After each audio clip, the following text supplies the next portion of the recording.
Welcome back to Tennessee Trial Masters. Today's guest is Thomas Greer. Thomas is a founding partner at Greer Injury Lawyers in Memphis. He's a past TTLA president. He was president at the young age of 37, one of the youngest ever to do that. He has just won the TTLA's Outstanding Trial Lawyer of the Year award. It's the second time he's won that award in the past 6 years, and he's one of only 2 lawyers ever to win the award twice. He's a member of the Inner Circle of Advocates, which is an elite, invite-only organization for some of the best plaintiffs' lawyers in the country. And he's fresh off the heels of a nearly $39 million medical malpractice verdict. So we'll talk about that today and more. Thanks for watching.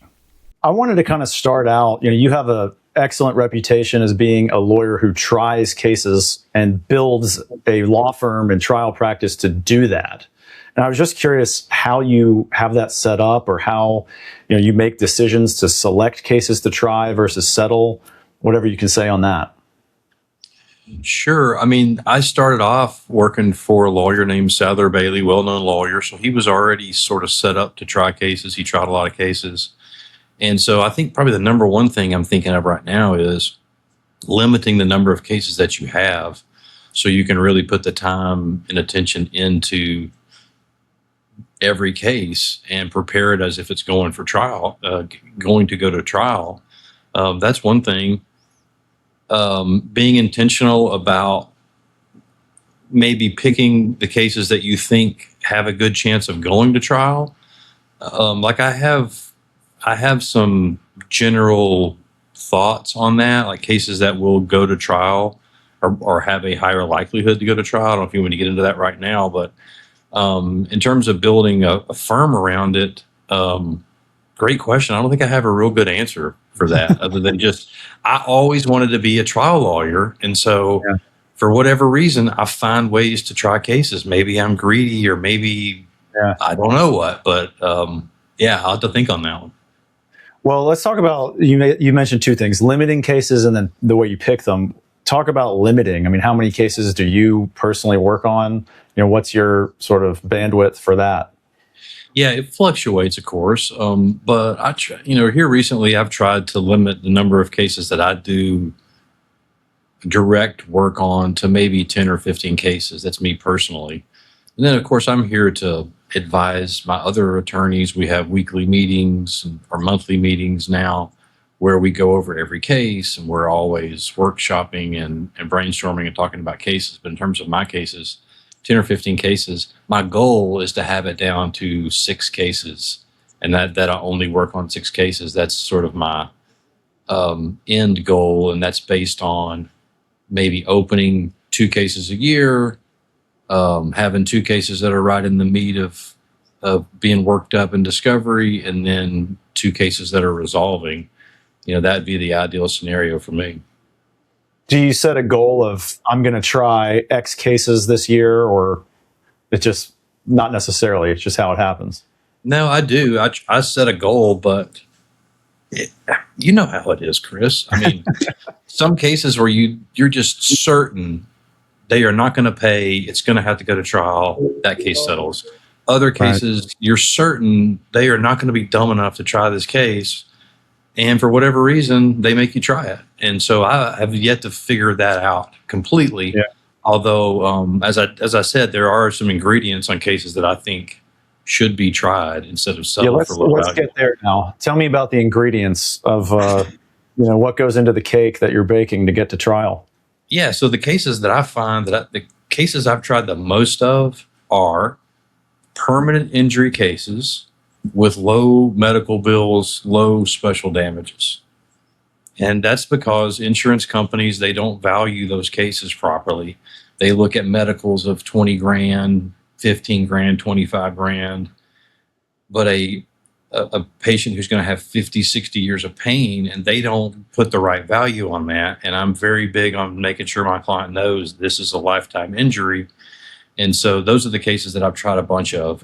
Some of the first big verdicts that I got, 7-figure verdicts, the medical bills were less than 20 grand. But I had a client who was 25, 26 years old with a back injury, wasn't going to be able to work, and had a lifetime of pain. So permanent injury, with lower medicals, a hardworking client. I love a hardworking client, even if they go back to work, if they're trying to work. I mean, I always want to encourage that. I tell my clients, I want you to treat the decisions you make about your life. I want you to just take this lawsuit out of the equation. Imagine that there is no lawsuit. And if you would go back to work and try to earn money, I want you to do that. If you would go get a surgery, do that. If you wouldn't get a surgery, then you should not do that. You should not be basing your life decisions on whether there's litigation involved. So, and then in addition to that, have a younger plaintiff. So I'm younger, 50 or younger, because they have a longer time period to ask the jury for a big non-economic award. And then the final thing is a corporate defendant. I mean, it's kind of hard to try that case against the nice lady who ran a red light and expect to get a big verdict. If you have a corporate defendant, juries are much more lenient with their damages numbers, in my experience. Yeah, the last interview we did was Tony Seaton, and in that, just to kind of connect it back, because people may watch these, back to back, he said he's always looking for institutional wrongdoing, and pinning it on some sort of bigger defendant like that. You mentioned that you had success trying these low special cases. In those examples, did you even put the medical bills into evidence? No, and I'm sure I wasn't the first person to do that, but I was doing it very early in my practice, and I was doing it a long time ago before it was sort of all the rage. Yeah. And the first time I did it, it was a birth injury case, and it just made common sense to me, and I wasn't even the one trying it. We had some huge future life care plan, $25, $30 million. And the kid was maybe 7 or 8 years old, and the past meds were like $150,000. And I said, why are we doing this? This just doesn't seem to make sense. And we dropped them. But then, the first 7-figure verdict I got, I think the meds were maybe $20,000, and I just didn't put them in evidence. And the defense lawyer, after I closed my proof, some time during the trial, he goes, you forgot to put your meds in. And I go, man, I did, didn't I? Shoot.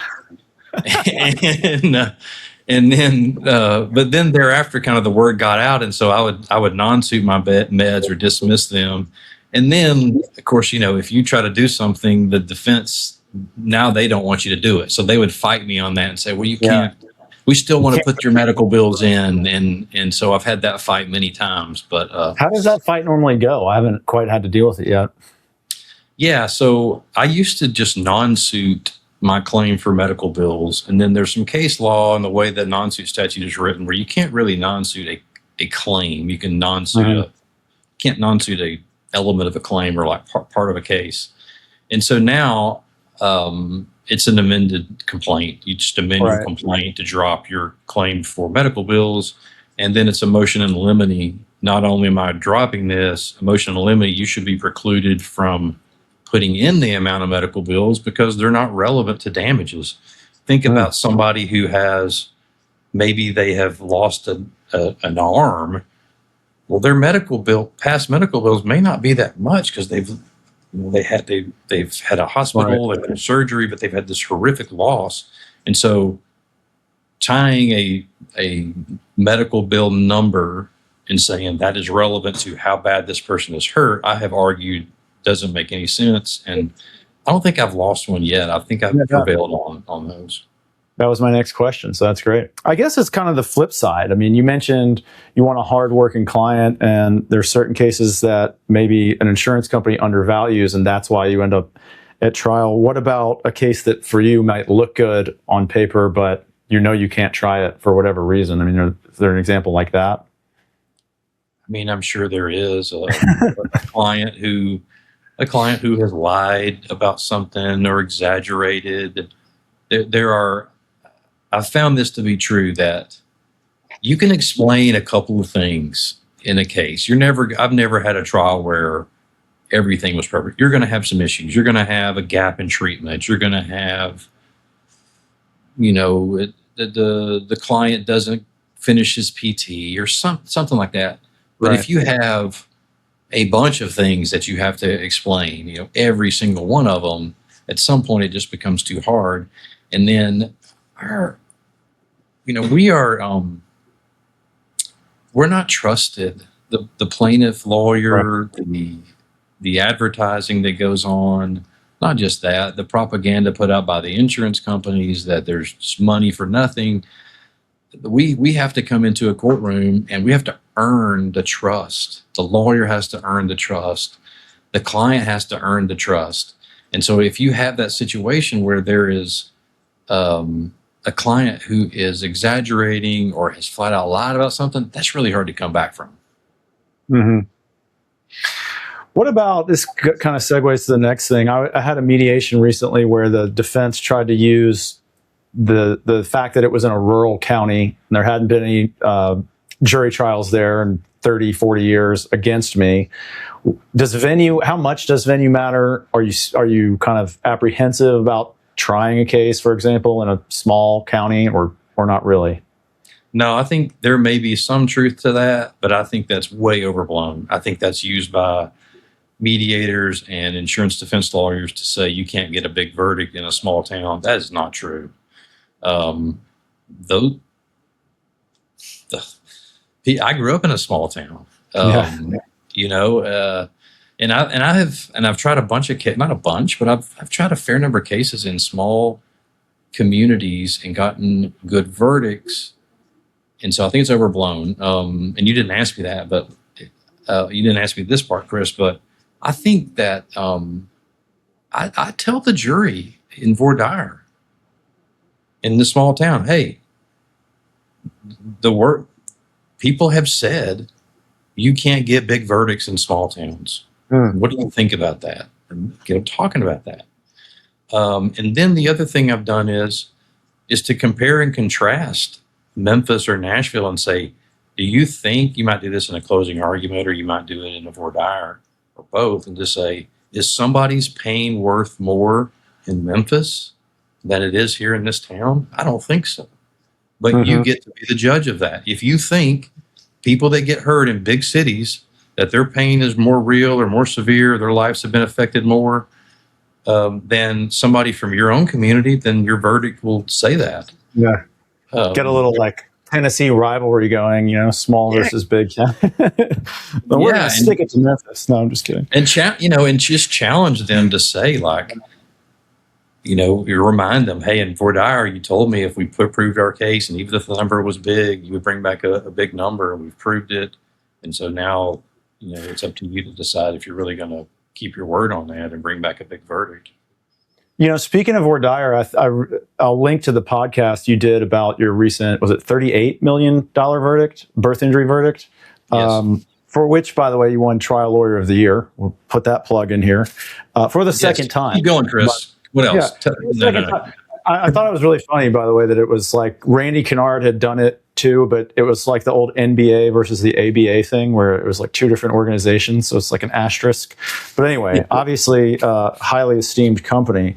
But anyway, in that podcast, you talked about how after the voir dire, like you felt like you'd made a mistake and they had like beaten you in the voir dire. Maybe you can recount that story. Sure. It was a moment. I mean, of course, I like to win, but I really like to try to focus on what I can control and what's my best effort, and I want to be my best every time. And so when I thought I did a good job in my voir dire. I did do a good job.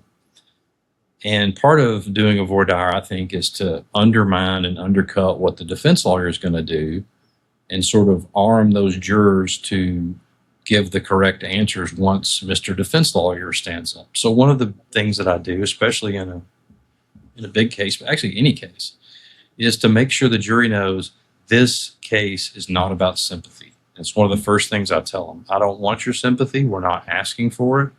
And just make it real clear that that's not an issue in the case. And so I had done that in this recent verdict. It was a birth injury case, so it involves a child who was brain damaged, and that was not going to be it was coming in. He was brain damaged, and I was telling the jury that. And I was trying to insulate him. And can y'all put that aside? Yes, we can put it aside. And then the defense lawyer stands up and he says, well, let me tell you some facts about the case. And he gives a very brief factual summary of the case and says, now, having heard that, who here is leaning towards the plaintiff? And 3 or 4 hands went up that I thought I had nailed down as, you've heard enough about this case, including sympathy, and you can be fair. And then he stood up and gave this factually correct narrative, and hands went up. And so I was sick to my stomach for 2 reasons. Number one, I wasn't real clear on what the law was on how much he got to say about the case. I've never seen a lawyer do that, where he stood up and said, here, let me tell you what happened. She comes to the hospital X time. This happens, this happens, this happens, this happens. It's a birth. Now, what do you think? And hands go up. So I felt like I should have objected. If I had to go back and do it again, I would have objected. So that was one thing. And then I didn't identify those jurors whose hands went up as being some people who would say, yeah, I'll start the case off leaning in favor of you, because I want to identify those people and make sure, to the extent I can, hey, there's 2 sides of the story. Can you wait? Can you be fair and try to basically insulate them from that happening? If that makes sense or not. Yeah. What is the law on that, by the way? I have no idea. I think it's discretionary. You can talk. Of course, you have to be able to talk about, because I did the research after the fact, you have to be able to talk about some issues in the case. So, like, it's a birth injury case. So, like, who here has had a C-section, or who's had a bad experience with this? So you can talk about issues. I think probably laying out sort of a mini short statement of what happened, I think I should have objected, and then it's probably up to the judge to rule. My guess is the judge would say, yeah, you can't do that, because I've never seen it in 20 years. So I doubt other judges have seen it either. There's one more question I want to ask about that trial. It's almost just for my own personal reasons, which is I didn't quite follow in the other podcast you did the description of how you impeached their medical experts, and it wasn't on the medicine. Maybe you can kind of recount that piece too. Well, there was a bunch of them. Do you remember? There was a bunch of medical experts on the other side. It was something about like who's going to back you up, or who's coming behind you, or something like that. That one. Yeah. So the first witness for the defense was 2-doctor case. So one doctor comes on and he's there for a long time. Shift change, doctor 2. We sued both doctors. We said that both of them should have done a C-section on their watch at different times, and so they called doctor number 1 as their first witness, and they had to tell me who their next witnesses was going to be, and it was their first standard of care expert. And their first standard of care expert was one of these people that you and I face all the time, that he never testifies for plaintiffs. He's a mouthpiece for the defense. He's not published. He just is a guy who will take money and say anything. Okay. And so I wanted to poison that witness before he took the stand. So with the defendant doctor, I got what he was going to say about the standard of care. And then I said, what witnesses are going to support you, in essence? And he kind of looks at me confused. And that's when I started asking the defendant doctor about his first expert witness, standard of care witness. Do you know him? No, I don't know him.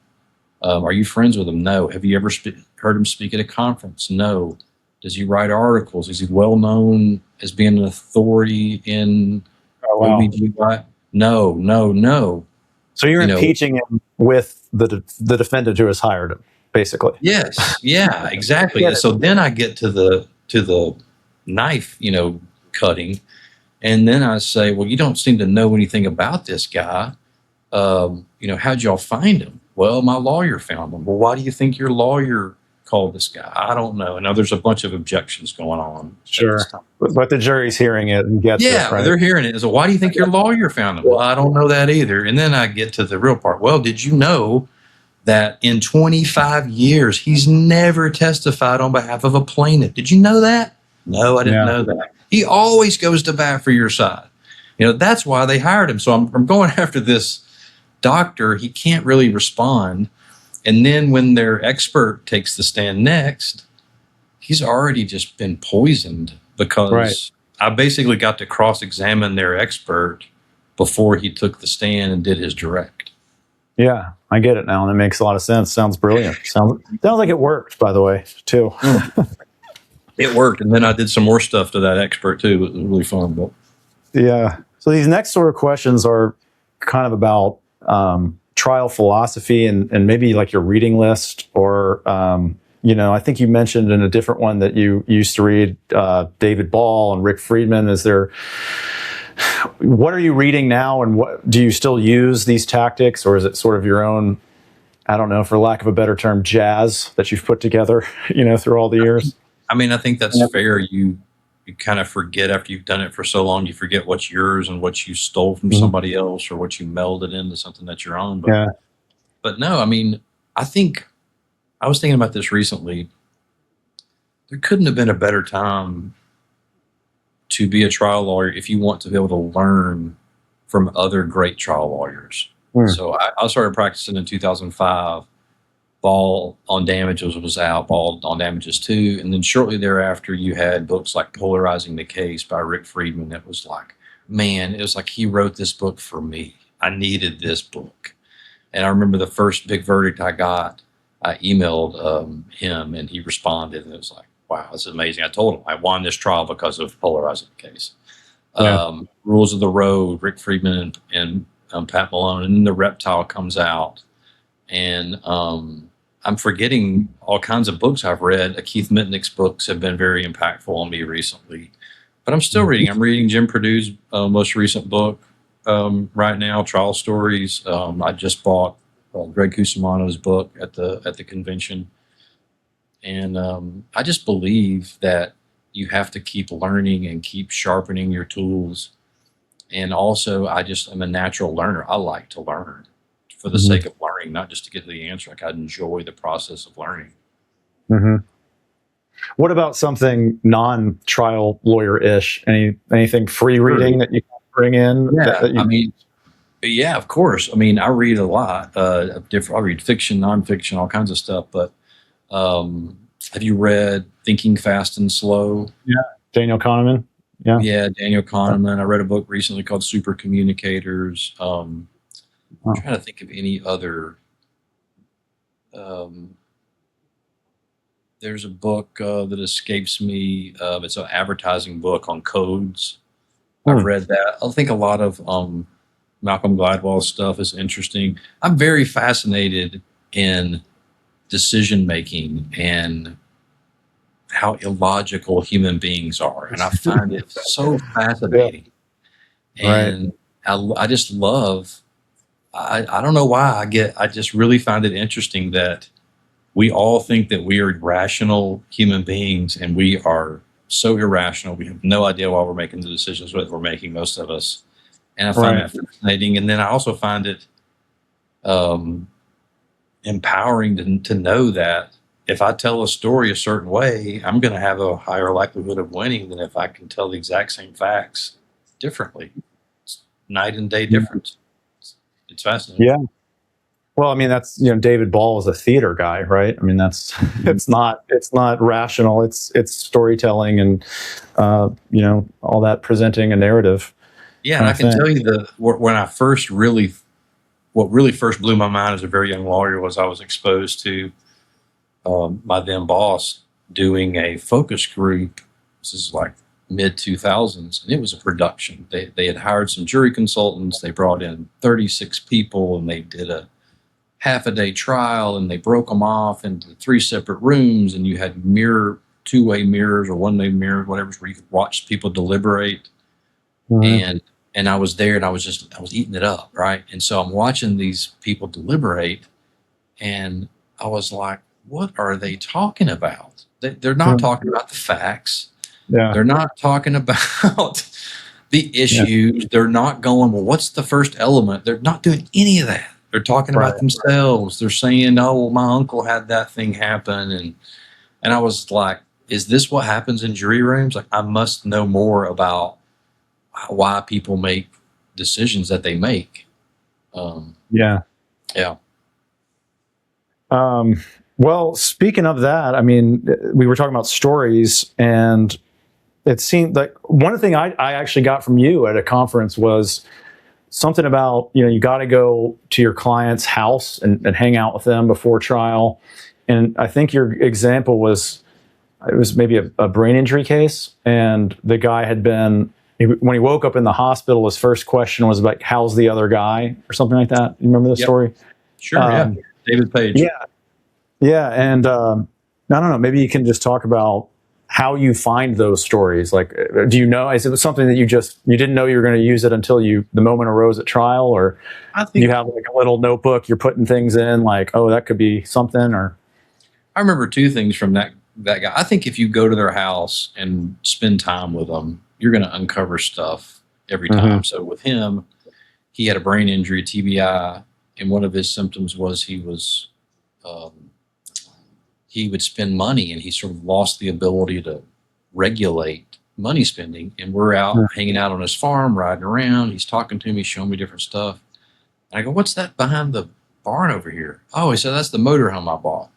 He bought a brand new motorhome.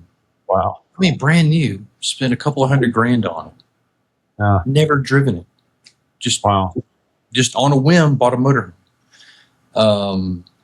And if I had not gone there and seen that, then I would have never been able to explain that. I think the story that you're thinking about with him was, I met with him so frequently, and you may experience this too with your TBI clients.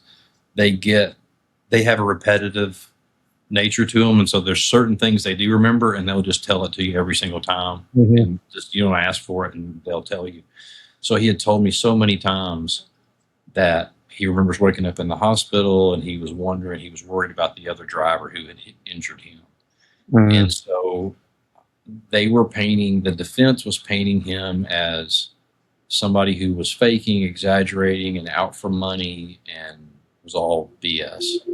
And so I wanted to highlight the fact that would a person who wakes up in a hospital seriously injured, and the first thing they want to do is say, how's the other person? Not only that, told his employee, will you try to find out where they are? I want to try to help them. He saw a car seat, or he thinks he remembers seeing a car seat. He thought maybe there was a kid in the car, and he wanted to help. And so because they were going after him, his credibility, and the fact that they were claiming he was exaggerating, that was relevant. And so it was like a bomb went off in the courtroom when I asked, I didn't ask him, I asked his coworker who was there with him when he woke up, what was he asking about when he woke up? And she told that story. It was like a bomb went off. And so then in closing argument, you can bring it back home and say, is that the kind of person who would make up a story to get money in a lawsuit? Yeah, that's powerful. Just to drill down a little bit more, and then there was that story about the conch shell that was in your most recent trial that Ronald Young actually told me about, and I heard it in your, I don't know if you want to go into that, but I was more interested in like how you find I mean, like, what was that? It was just a conch shell on the street of Memphis, and it spoke to you. I mean, maybe you got to tell the story now that I've teased it this way. I can tell it, but I can tell you what it reminded me of was, I remember Randy Kennard telling a story. This great verdict he got years ago where he was struggling with how to tell his client had been paralyzed after a car wreck, and it was a med mal case. There's no reason for her to be paralyzed. And he was walking through the woods, and he found a feather of a hawk. He took it, turned it into part of his closing argument. So maybe that was in the back of my head when I'm walking down the street in Memphis early one morning, because I was staying in a hotel for the first half of the case because all my experts were coming in, and it was just easier to not have to commute to East Memphis. And I couldn't sleep, and I'm walking down the street, get a cup of coffee, and I'm walking back to the hotel, and I look over, and there's a conch shell. And that's weird. And I stopped, I took a picture of it. Don't know why I took a picture of it, but I think I was probably thinking like, maybe I can use it. I don't know. I go a couple more blocks, and I go, picture's not going to be good enough. I got to have it. I go back, and I pick up this filthy conch shell off the street. And I don't know if I'm going to be able to use it or not, but what the heck, it's there. And so I take it back to my hotel room and I start thinking about it.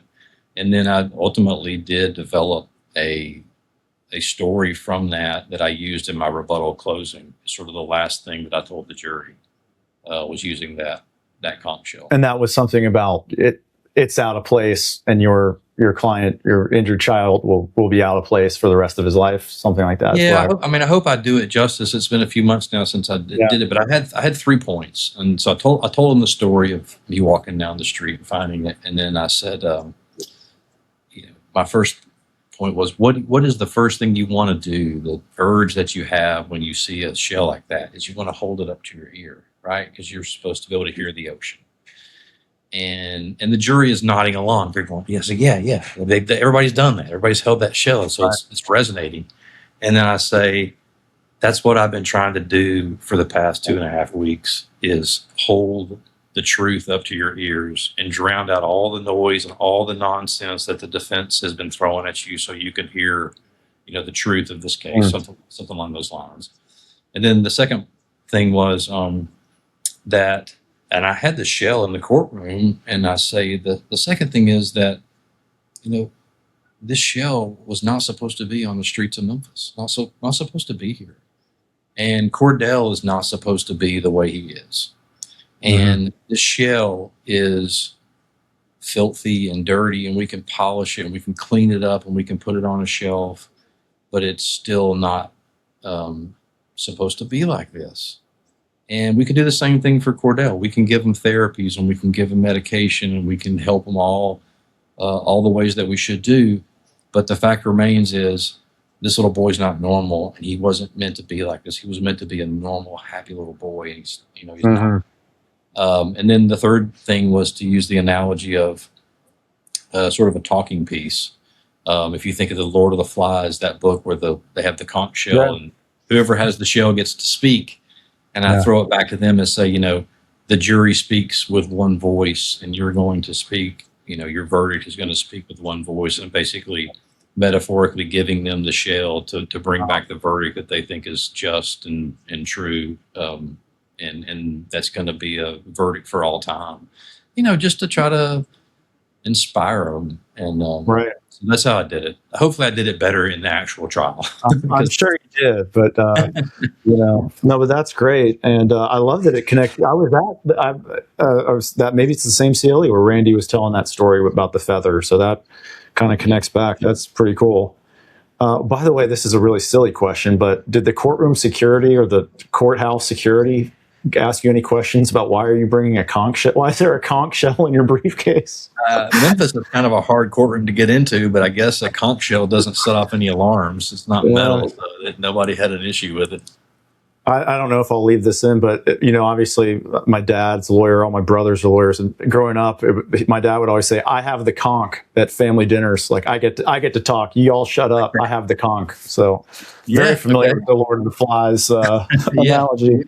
Maybe that picks up. I was listening to a podcast yesterday, and it was a lawyer thing, and this lawyer was talking about how his trial was in April, and he still hasn't recovered the adrenaline from trial. Do you find that? Like, how long does it take to kind of settle down after a trial? I guess maybe I'm a pretty balanced guy. I can get past them pretty fast. But I will tell you this, and maybe I hope it'll be helpful to other lawyers. Is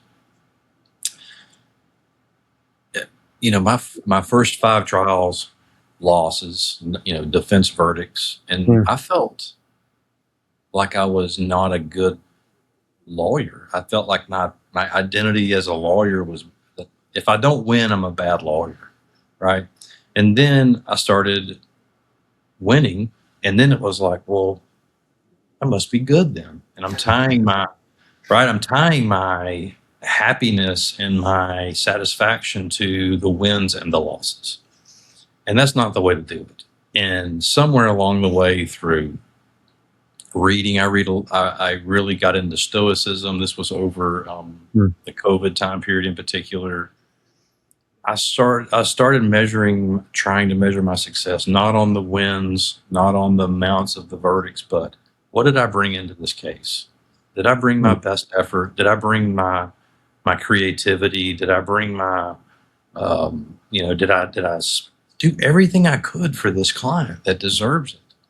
And if I did that, then I would be okay whether we won or lost. And what happened was I started getting even better verdicts because I was freed up from the stress or the worry of like, I got to get the big verdict to, I got to do my best. I got to be my best at every moment. I got to take care of myself. I got to eat healthy. I got to get sleep. I got to think about this case and be creative. And then when you're focused on that, I think when you're focused on those aspects, it frees up your creativity. You do become a better lawyer in the courtroom. And then when you have a disappointing result, which I have, of course I have, then the losses are easier to take because I know the verdict was out of my control. What was in my control was my preparation, my time, my effort, everything I could do. And then beyond that, it's out of my control. And so I've been able to get over disappointing results a lot faster. I'm still not happy, but I get over them faster. And then, when you get that big win, it's really great, but you can't really celebrate it too long because you've been in trial for 2.5 weeks. You've been preparing for 2.5 weeks before that. And so you know what happens. You got a ton of other work and a ton of other cases backed up, and people need you and your family needs you. And it's really refreshing to not have that time to, I guess, walk around and think, well, what a big shot I am. You got to get on to the next case, The next thing. Yeah. Absolutely. Okay, then these last couple of questions are just about the importance of the organization, right? Why is it important to be a part of TTLA? Well, we're the only organization in the state of Tennessee that is fighting not just for the individual client, but collectively for ordinary people in our state that get wronged. And you know this, the legislative efforts that we do alone are worth it. And I think it's a moral obligation. If you do plaintiffs' personal injury work, morally, you should be a part of the trial lawyers. It's that important. And secondarily, you meet great people. You form relationships, you form friendships. Some of my best friends are in this organization. And then, of course, you share information and you learn and you get better as a trial lawyer. And there's something comforting being around other people that do what you do and can relate to what you've gone through. Like if you, it just feels good, right? I mean, I've heard that comics only hang out with other comics, and that makes sense. It's like they can relate to each other. And so it feels good to be in a room with somebody, and I can tell you this horror story about me losing a case or some bad experience. And it's like, you understand that, you know how hard it is. Right. And then when you have that success, we celebrate each other's success. It's really wonderful. That's a rare thing in life, to be able to have people to genuinely celebrate and be happy about another person's success. It's really rare. So all those reasons, TTLA is a great organization.